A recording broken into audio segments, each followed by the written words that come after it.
There is probably no other figure in hip-hop who has had such a complicated relationship with Eminem than Joe Budden. Once a member of the supergroup Slaughterhouse under Shady Records, Budden eventually became one of Eminem's most vocal critics, which ultimately led to their very public fallout. Here's the story of how Joe Budden's decision to publicly criticize his former label boss would become one of his biggest career regrets. Before we dive into the Joe Budden and Eminem ordeal, it's important to understand what led to their initial collaboration. Eminem has often faced criticism for what many call the Eminem label curse, where artists signed to Shady Records experience career downfalls despite initial promise. History has shown us that apart from 50 Cent, most artists signed to Eminem's label never quite lived up to their potential, from D12 to Obi Trice, Yellow Wolf, and even Griselda. I believed in them, so I wanted them to be huge, man. I really did. I wanted a group that lyrical to fucking just bust through everything. You know what I'm saying? In 2011, Eminem was in the midst of making a comeback after his hiatus to get clean from drug addiction. Looking to rebuild Shady Records, he turned his attention to an emerging supergroup that was creating serious buzz in the underground hip-hop scene, Slaughterhouse. What? That's all I want. I just want to be the illest MC. That's all I want. Same time being as real as can be. Slaughterhouse consisted of 4 incredibly talented MCs, Royce the 5'9", Joel Ortiz, Crooked I, and of course Joe Budden, who throughout his career had already developed a reputation for being confrontational, having feuded with rappers ranging from Jay-Z to The Game, Wu-Tang Clan, and Mobb Deep. I'm on my grind. Benjamin Hutton was old since I was young. Call me Benjamin Button. What made Slaughterhouse special was that each member brought their own substantial fan base and unique lyrical style to the table. When they first collaborated on Joe Budden's album Halfway House, the reception made it clear that this was a match made in heaven. The group quickly capitalized on this momentum, officially naming themselves Slaughterhouse and releasing several mixtapes that generated significant buzz in the underground hip-hop scene. For Eminem, who was rebuilding his relationship with Royce at the time, signing Slaughterhouse seemed like the perfect opportunity to make up for past label failures. After signing to Shady Records, everything initially seemed to fall into place for Slaughterhouse. They gained mainstream attention with one of the most famous BET ciphers of all time, where their lyrical abilities were on full display. Lyrical, miracle, spiritual, individual, criminal, subliminal, in your swimming pool. The group had strong chemistry and all members seemed hungry to prove themselves. To build momentum, they released the DJ Drama-hosted Slaughterhouse EP and appeared on Bad Meets Evil's Hell the Sequel EP on the track Loud Noises. The stage was set for their major label debut, Welcome to Our House, which was released on August 28, 2012.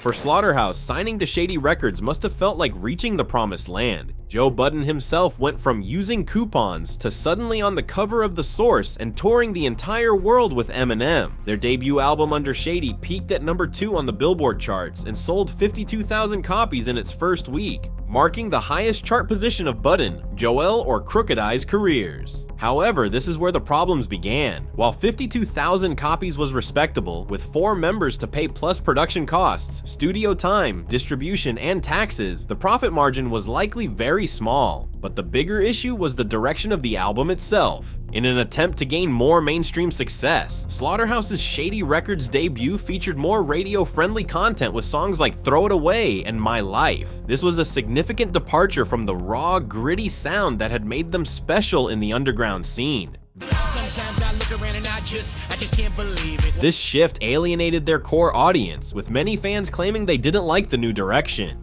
Even Royce later admitted they had compromised their vision. Yeah, we didn't deliver the right album. You know what I'm saying? And I think that happens. That happens when you're under the pressure of conforming to, I want to say, radio. It was around 9-9, baby coming while I was at rock bottom.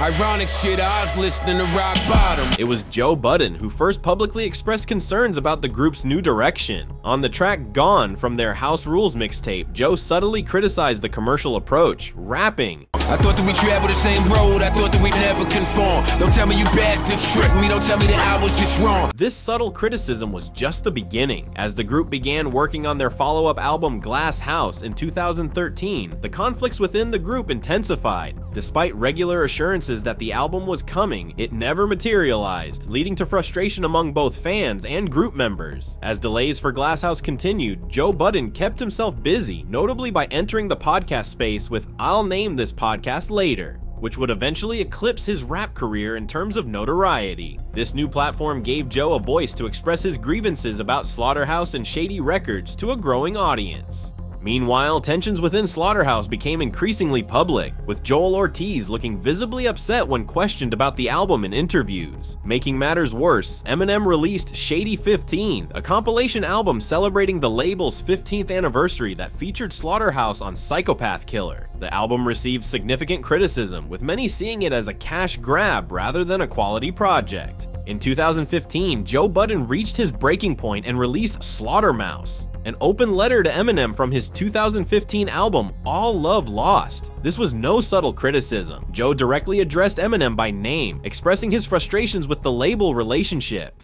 All I thought is it was about to be on, would've never guessed that I was about to be wrong. On the track, Joe revealed he had little personal interaction with Eminem despite being signed to his label, saying they would just pass by each other in hallways. He pointed to Eminem's poor mentorship and unmet expectations after signing to Shady Records. In retrospect, this marked the beginning of the end for Slaughterhouse. Though they weren't officially dropped from the label, Joe's next venture took their conflict to another level. In April 2017, he signed a deal with Complex for a hip-hop show called Everyday Struggle with DJ Academics. Around this time, Joe began stating repeatedly that he was officially retiring from hip-hop, making for a seamless transition to media personality. How do you describe your relationship with Joe Budden? I mean, listen, me and Joe Budden aren't, we're not friends like that. The show was an immediate hit, with viewers tuning in to watch Joe's passionate and often confrontational takes on the music industry. His outbursts and arguments with DJ Academics and guests became viral content. You cannot tell me, you would be lying to tell me that as a young man, how old are you? 19. In this industry, in this music industry, in the music business, you are happy 24/7. That is a lie. So that is bullshit, and I refuse to have somebody tell me bullshit. I want to have an honest conversation. With his new platform, Joe first used his growing audience to address the long-awaited Slaughterhouse album that fans had been anticipating since 2014. Joe even threatened to leak Glass House on Everyday Struggle, claiming he didn't know who owned the music or if anyone had even been paid for it. These comments caused friction with his Slaughterhouse bandmates Royce and Crooked Eye, but Joe was only getting started. White boy, you're a rock star. White boy, in your cop car. In December 2017, Joe made his boldest move yet by harshly criticizing Eminem's album Revival on Everyday Struggle. The album is widely considered Eminem's worst project, and Joe's position as an artist signed to Shady Records put him in an awkward position when asked for his thoughts. It's trash. One of the worst songs I've ever heard. Initially, Joe appeared to maintain some loyalty to Eminem, even telling Academics that he wouldn't critique him too harshly. But as days passed and people accused him of being biased, Joe decided to share his unfiltered opinion. The track list is released. The track list, without the benefit of the doubt, appears to be utter garbage.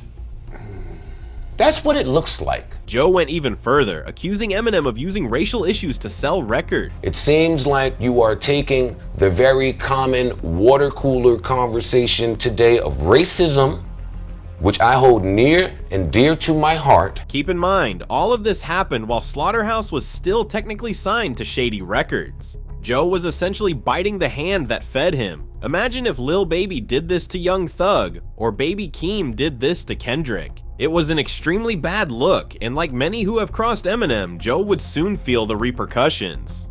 I love Eminem.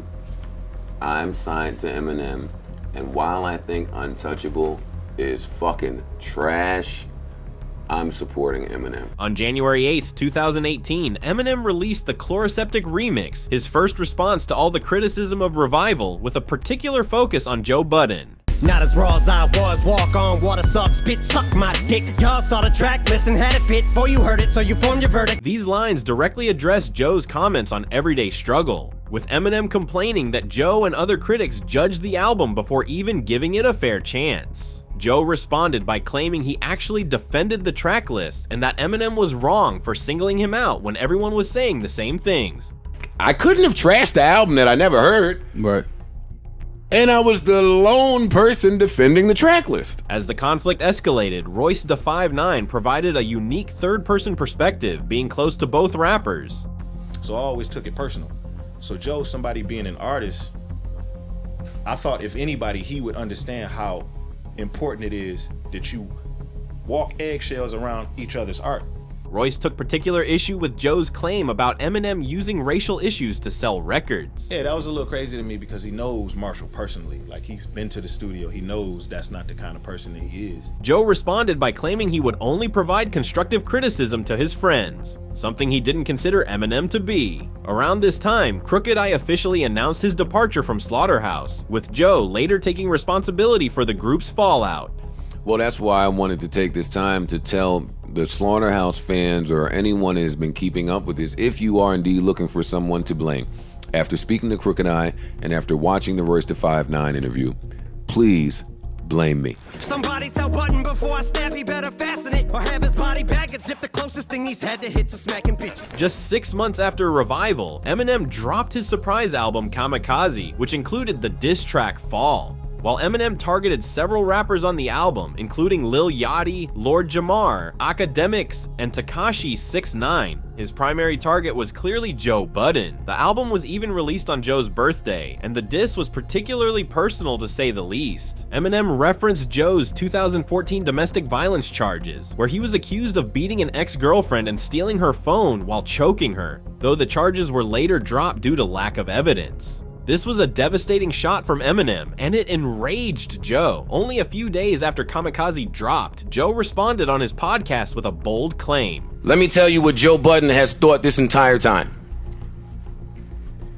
I've been better than you this entire fucking decade. Joe dedicated an entire hour-and-a-half episode to addressing Eminem's diss. He expressed his bitterness toward Eminem for what happened with Slaughterhouse, claiming that the corporate influence that came with signing to Shady ruined the group. Again, when you sign your record deal, ask yourself, what do you really want? I wanted respect. I didn't want money, and I didn't want fame. I wanted respect. In an interview with Sway Calloway after Kamikaze, Eminem expressed his own frustrations about the situation. When I'm out here flying around to different places and doing interviews and trying to use my platform to pump up Slaughterhouse every chance I get, and you're using your platform to fucking trash me. And I'm one of the things that keeps this ship moving. Do you know what I'm saying? So you're doing something, you got a voice in hip hop, so you actually could be affecting this ship a little bit. You know what I'm saying? Because Eminem looked visibly upset throughout the interview, especially when addressing Joe's claims about money. we gave him another album, and next thing I know, I hear Joe talking about who got that money, who got what money. I hate to say this because I think the guys are super fucking talented, but the album didn't do much to even recoup the first budget. I'm just reporting live from the beacon, booth tired from the beating. Had foreplay all day prepping the beat and the mic for a 3. Despite Eminem's best intentions, Slaughterhouse was never going to work with Joe Budden in the mix, while other members led with the belief that their word was their bond and they were all working toward a common goal. Joe showed his hand in how he conducts business. What's your problem with Shady? Everything. What didn't they do contractually that they said they were gonna do? What? Oh, I don't live by contracts, bro. We got to, bro. We put our name on a contract. I break contracts all the time. After the Kamikaze album, where Eminem labeled Joe a backstabbing traitor, he largely left Budden to his own devices. The fallout over the group never releasing Glass House has continued for years, with Joel Ortiz and Crooked I even releasing their own project titled The Rise and Fall of Slaughterhouse to tell their side of the story, which Joe vehemently denounced. Despite these conflicts, tensions between Joe and Eminem continue to this day.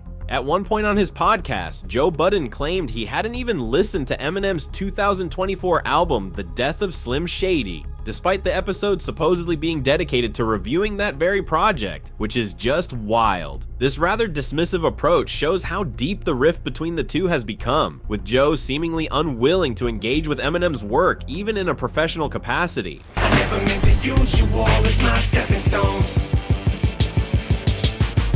Joe Budden's story with Eminem is a cautionary tale about burning bridges in the music industry. What started as a promising partnership ended in one of hip-hop's most public feuds, with both sides suffering losses. For Joe, the regret isn't just about losing out on potential success with Slaughterhouse, but also about how his actions impacted the legacy of a group that could have been legendary. At every turn, Joe has continued to push his side of the story while refusing to provide specifics about what bothered him about working with Shady Records, simply claiming it was everything. But his track record of being unable to work within any framework where he isn't in complete control speaks volumes.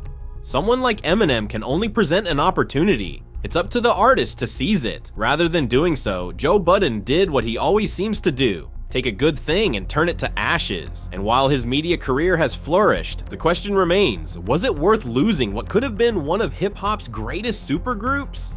And what do you think? Did Joe Budden make a mistake by dissing Eminem? Let us know in the comments below. And don't forget to like and subscribe for more content like this. Until next time.